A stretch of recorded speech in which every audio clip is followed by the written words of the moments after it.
के मंगलाचरण रूप है। जन्माद्यस्य यतः धर्मः प्रोज्झित कैतवोत्र परमो, ये दूसरा, और निगम कल्प तरोर गलितम, ये तीसरा। ये 3 मंगलाचरण हमारे पूज्य महाराज श्री कहते थे, ये 3 मंगलाचरण भागवत में निबद्ध हैं, लेकिन ये तीनों मंगलाचरण अलग अलग हैं। वेद व्यास जी ने जो मंगलाचरण किया वो क्या है? बोले जन्माद्यस्य यतोन्वया। सुखदेव जी ने मंगलाचरण किया तो क्या है?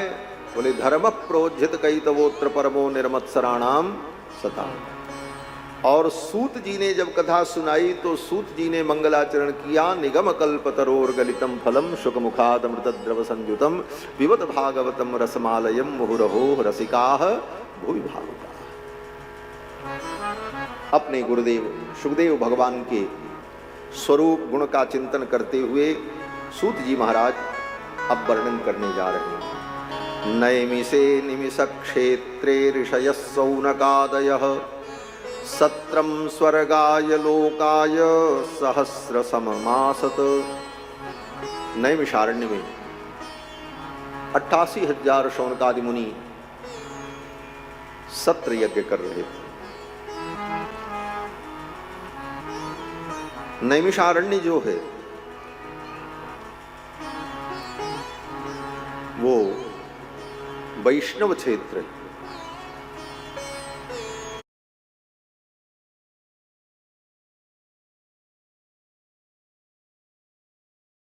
और निमिष से ही नैमिष शब्द बना। निमिषो निमिषस्रग्वी वाचस्पतिरुदारधी अग्रणी ग्रामणी श्रीमान न्यायो नेता समीरणः। विष्णु सहस्र नाम में भगवान का एक नाम है निमिष। निमिषो स्रग्वी वाचस्पतिरुदारधी। तो ऐसे नैमिषारण्य क्षेत्र में जो भगवान की चक्रांकित पुरी है, जहां पर भगवान का चक्र राज प्रतिष्ठित है, चक्र तीर्थ है,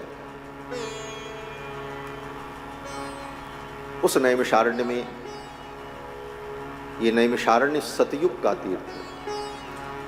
तीर्थ बर नैमिष विख्याता। गोस्वामी तुलसीदास जी महाराज जब वर्णन करते हैं कि स्वयंभू मनु और सतरूपा तप करने के लिए नैमिषारण्य गए, और नैमिषारण्य में तप करके उन्होंने 23,000 वर्ष की तपस्या करके भगवान का साक्षात्कार किया। उस प्रसंग में गोस्वामी जी महाराज कहते हैं ये नैमिषारण्य तीर्थ बड़ा ही पवित्र और दिव्य तीर्थ है, जो साधकों को सिद्धि प्रदान करने वाला तीर्थ है। तीर्थ बर नैमिष विख्याता, तीर्थ बर नैमिष विख्याता, अति पुनीत साधक सिद्धिदाता, अति पुनीत साधक सिद्धिदाता, अति पुनीत साधक सिद्धिदाता, अति पुनीत साधक सिद्धिदाता। तीर्थ बर नैमिष विख्याता, तीर्थ बर नैमिष विख्याता, तीर्थ बर नैमिष। नैमिषारण्य तीर्थ। और नैमिषारण्य तीर्थ में भगवती सीता ने भू प्रवेश किया। त्रेता युग में जब संपूर्ण लीला राम जी की पूरी हुई, उसके पहले ही नैमिषारण्य में राम जी के अश्वमेध यज्ञ में महर्षि वाल्मीकि सीता जी को लेकर के आए, और वहीं पर सीता जी ने प्रतिज्ञा की कि हे भूदेवी, हे मां, आप मुझे स्थान प्रदान करो, मैं आपकी गोद में आना चाहती हूं। अगर मैंने मन वचन कर्म से पातिव्रत धर्म का पालन किया है, एकमात्र रघुनंदन के चरणों में अपने चित्त को लगाया है, तो मेरे इस सत्य के प्रभाव से ये धरती फट जाए, मैं पृथ्वी में प्रवेश कर जाऊं। और सीता जी के ऐसा संकल्प करते ही वो धरती वहीं फट गई और सीता जी ने धरती में प्रवेश किया। नैमिषारण्य की ही धरती में सीता जी का प्रवेश हुआ। आजकल तो पर्यटन के नाम पर तीर्थों के अस्तित्व को और उसकी सत्यता को भी झुठला दिया जाता है। पर्यटन के नाम पर दो दो जगहों पर वही सरकार तुलसीदास जी की जन्मभूमि बना करके बैठी है। सोचो, एक ही प्रदेश में एक ही सरकार दो जगहों पर, एक राजापुर में और दूसरा गोंडा जनपद में। वहां के प्रशासन ने वहां पर्यटन विकसित किया, बोले ये तुलसीदास जी की जन्मभूमि है, और यहाँ के प्रशासन ने यहाँ का विकास किया, बोले ये तुलसीदास जी की जन्मभूमि। सरकार वही, सत्ता वही। बोले दोनों कैसे सत्य हो सकता है? लेकिन सरकार को तो अपने हिसाब से काम करना, उनका मानक क्या है वो तो वो जाने। उसी तरीके सीता जी का भू प्रवेश हुआ नैमिषारण्य में, और सरकार पर्यटन के नाम पर तीर्थराज प्रयाग के पास में एक जगह है कौशाम्बी, भदोही में, भदोही 6 प्रश्न किए। पहला प्रश्न किया किम श्रेयः, हे भगवन श्रेय क्या है? श्रेय माने वह सुख जो कभी समाप्त न हो, और जिस सुख का, जिस आनंद का कभी अंत न हो, उसको कहते हैं श्रेय। उसी को कहते हैं निश्रेयस। सारे धर्म कर्मों का परम फल है निश्रेयस। शास्त्रों में कहा कि यतो अभ्युदय निश्रेयस सिद्धि सधर्मः। धर्म क्या है? बोले जिस आचरण से इस संसार में हमारा अभ्युदय हो और इस संसार से जाने के बाद हमें परम आनंद, नित्य आनंद की प्राप्ति हो, उसका नाम धर्म। ये धर्म की परिभाषा है। यतो अभ्युदय निश्रेयस सिद्धि सधर्मः। जिसके द्वारा संसार में अभ्युदय हो और निश्रेयस की सिद्धि हो, उसी को धर्म कहा जाता है। मुनियों ने पूछा निश्रेयस क्या है, किम श्रेय? दूसरा प्रश्न मुनियों ने किया शास्त्र सारः कः, समस्त शास्त्रों का सार क्या है? तीसरा प्रश्न किया स्वावतार प्रयोजनम, भगवान के अवतार का प्रयोजन क्या है, भगवान अवतार क्यों लेते हैं? चौथा प्रश्न किया मुनियों ने सूत जी से किम कर्म, अवतार लेकर के भगवान क्या क्या करते हैं? पांचवा प्रश्न किया केवताराश्च, भगवान के कितने अवतार हुए? और छठा प्रश्न किया कि धर्म कम शरणम गतः,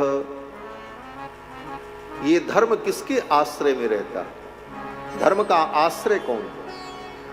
इन्हीं 6 प्रश्नों का उत्तर देते हुए सूत जी महाराज ने ये पूरी कथा शौनकादि मुनियों को सुनाई। पहला प्रश्न श्रेय क्या है, दूसरा प्रश्न शास्त्रों का सार क्या है। शास्त्र में तो बहुत सारी बातें लिखी हैं, वेद से लेकर हनुमान चालीसा पर्यंत कितनी बातें लिखी हैं, कितना समझें कितना करें। इन सारी बातों का सार क्या है, हमको क्या समझना चाहिए, ये दूसरा प्रश्न किया है। और भगवान के अवतार का प्रयोजन क्या है, भगवान अवतार क्यों लेते हैं, और अवतार लेकर के भगवान क्या क्या करते हैं। और भगवान के कितने अवतार हैं और धर्म का भी आश्रय कौन? इन्हीं 6 प्रश्नों का उत्तर सूत जी महाराज भागवत के रूप में देते हैं। इन्हीं 6 प्रश्नों का उत्तर श्रीमद् भागवत महापुराण है। ये मोटी मोटी बात समझ। सर्वप्रथम सूत जी महाराज ने अपने गुरु सुखदेव जी को प्रणाम किया। अब कथा सुनाने जा रहे हैं तो सुखदेव जी को प्रणाम करेंगे। सुखदेव जी सूत जी के गुरु जी। कैसे गुरु जी? सूत जी ने उनसे भागवत पढ़ी है? बोले हाँ पढ़ी है। बोले कहीं मिलता तो नहीं है कि सूत जी को सुखदेव जी ने भागवत पढ़ाई? सूत जी ये सब काम, वो सुखदेव जी ये सब करते ही नहीं थे। न सूत जी वो सुखदेव जी ने न किसी को वेद पढ़ाया, न किसी को भागवत पढ़ाई। ये सब पढ़ाने लिखाने का काम ये सब सुखदेव जी के द्वारा नहीं होता। सुखदेव जी तो परमहंस है, अपनी मस्ती में रहते। हाँ, राजा परीक्षित को कथा सुनाई। इसके अलावा सुखदेव जी ने कोई विद्यालय चलाया, आश्रम में महर्षियों को शिक्षा देते थे, ऐसा कहीं कोई प्रसंग नहीं आता। परमहंस थे। क्यों? बोले परमहंस की दृष्टि में ये सब भी एक बंधन है। मठ बनाओ, आश्रम बनाओ, विद्यालय चलाओ, यह भी एक सात्विक माया है और उसी सात्विक माया में व्यक्ति उलझकर इन प्रपंचों में पड़ा रहे। लेकिन यह भी कुछ अंश तक जरूरी है। निष्प्रिय भाव से किया जाए तो बहुत अच्छा है, लेकिन निष्प्रिय भाव हो नहीं पाता है। परमहंस जी महाराज सुखदेव जी तो इन सब से विरक्त थे, लेकिन सूत जी महाराज इनको अपना गुरु मानते। कैसे? बोले जब गंगा के तट पर सुखदेव जी राजा परीक्षित को कथा सुना रहे थे तो वहां बड़े बड़े मुनि महात्मा भी कथा सुनने के लिए बैठे हुए थे। खाली परीक्षित नहीं थे। परीक्षित जी तो प्रधान श्रोता थे, बाकी बड़े बड़े ऋषि मुनि अमलात्मा महात्मा लोग बैठे थे कथा सुनने के लिए, सुखदेव की वाणी को सुनने के लिए। सुखदेव जी के पिताजी वेदव्यास जी भी बैठे थे कथा सुनने के लिए। जब सुखदेव जी कथा सुना रहे थे तो व्यास जी भी श्रोता बनकर के बैठे। व्यास जी के पिताजी पराशर महर्षि भी श्रोता बनकर के बैठे। पराशर महर्षि के जो पिता शक्ति थे वो तो मर चुके थे, लेकिन महर्षि शक्ति के पिता जो वशिष्ठ जी महाराज हैं वो वशिष्ठ जी भी बैठ करके कथा सुन रहे थे जब सुखदेव जी ने सुनाया। ये बड़े बड़े महामुनि बैठे थे। वहीं पास में थोड़ी दूर पर सूत जी भी बैठ करके कथा सुन रहे थे। वक्ता पहचान लेता है कि इस कथा से कौन से श्रोता को क्या ग्रहण करना है। ये वक्ता की विशेषता होती है। सुखदेव जी जान गए राजा परीक्षित तो इस कथा को सुनकर के कल्याण को प्राप्त कर लेंगे, 7वें दिन उन्हें मोक्ष की प्राप्ति हो जाएगी। और ये मुनि महात्मा लोग, बोले ये मुनि महात्मा भगवान की कथा सुनकर के इन कथाओं का चिंतन करते हुए अपनी अपनी कंदराओं में चले जाएंगे। लेकिन जो ज्ञानोपदेश मैं आज कर रहा हूं, इस ज्ञानोपदेश की परंपरा आगे अगर कोई बढ़ाएगा तो ये सूत जी बढ़ाएंगे। ये पहचान लिया ना, सूत जी बैठे थे। कथा वक्ता तो अपने प्रवाह में बोलता है। वक्ता जब बोलता है तो श्रोता को कुछ बात समझ में आती है, कुछ नहीं भी समझ में आती है। कुछ बात छूट भी जाती है, लेकिन वो श्रोता होता है। श्रोता और विद्यार्थी में अंतर होता है। श्रोता को जो सुनाया जाए वो सुनेगा, कुछ ग्रहण करेगा, कुछ छूट जाएगा।